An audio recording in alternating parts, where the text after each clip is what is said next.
You want to know why 95% of golfers don't strike the ball correctly? It's because they have a misunderstanding about how the club needs to meet the ground, and more importantly, they don't hit the ball right out of the middle of the club face. Now, I know that sounds fairly obvious, but let's have a look at a couple of drills that can help us to be able to achieve that better in today's video. Hi, I'm Peter Knight, and I've created this channel to help you play the best golf you possibly can. Today we're looking at centered contact. Very obvious, I know it sounds. Let's have a look and see how we can achieve it, and also how we can enjoy golf more because of it. The first thing is that to make centered contact, we're talking centered contact not just toe to heel, but also from bottom to top. Now, most golf clubs, the center spot, the sweet spot is around about the 5th score line up. Now, if you hold a ball up, you'll see that the 5th score line, if I hold a ball against that, the bottom of the club is about level with the bottom of the ball. Maybe even the bottom of the club is slightly below the bottom of the level of the ball. Now, you know what that means? It means that your club must make contact with the ground when you're hitting a ball that's sitting on the ground, which is every shot you're hitting except for perhaps a driver when it's up on a tee. So striking the ground correctly is absolutely important. The second thing is that we want to hit the ball out of the middle of the club face from toe to heel. Now, every shot you hit is going to have a slight variation. You'll hit some that are right out of the middle. Others are going to vary a little bit from slightly toe side, slightly heel side. There's going to be a natural variation. Now, that variation will get bigger as your skill level drops away. All totally normal. Having the awareness of striking the ball and where you're striking the ball is absolutely critical. Now, if you have a look at the drill that we're playing now, I've played it off a mat, you'll see a chalk line in front of the ball. Now, what I'm looking to do is hit the shot and have the club strike away all of that chalk line. Now, that chalk line is around about 20 centimeters long or 8 inches long, and my club's met all of it. Now, when the club swings down and through, it's just an understanding of how the club does move.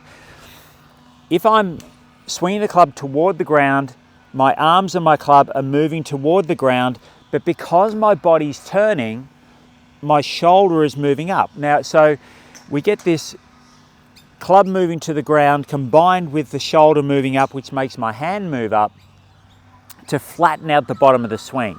So I can quite happily swing the club toward the ground as opposed to toward the target or up, because any attempt to try and make the club move toward the target or up is much more likely to result in me hitting the top of the ball, perhaps missing it in an extreme case, or even hitting behind the ball, especially if it's an attempt to try and get the ball into the air. So when I'm playing my shots, I want to just monitor where that club is striking the ball. Now, I can tell by the sound and I can tell by the feel. Now, that might be tricky for a beginning player, but they'll certainly know the feel aspect of it because it'll feel nice and easy. They'll have a look at the ground and there might be a mark on the ground. It doesn't mean you've got to create this chunky divot when you play a shot. You'll more likely take a divot with a shorter club than a longer club because of the path and the angle the club's swinging on, and also the loft effect. But you don't have to take big divots. You do, though, have to hit the ball out of the middle of the club face. So practice the drill that I've described on the mat there. Practice hitting shots off the ground, noting where the club does strike the ground and the mark that it leaves on the ground, and then have that awareness about whether the ball is being struck out of the middle of the club face or not. You probably don't necessarily need to stand further away from the ball or closer to the ball based on heel and toe strikes. If you speak to a player who's played any other striking sport, tennis, hockey, cricket, baseball, those types of sports where something's being struck with an implement, and you ask them how it is that they strike the ball out of the center of the club, bat, racket, whatever it is, they'll probably shrug their shoulders, as I would when I was younger.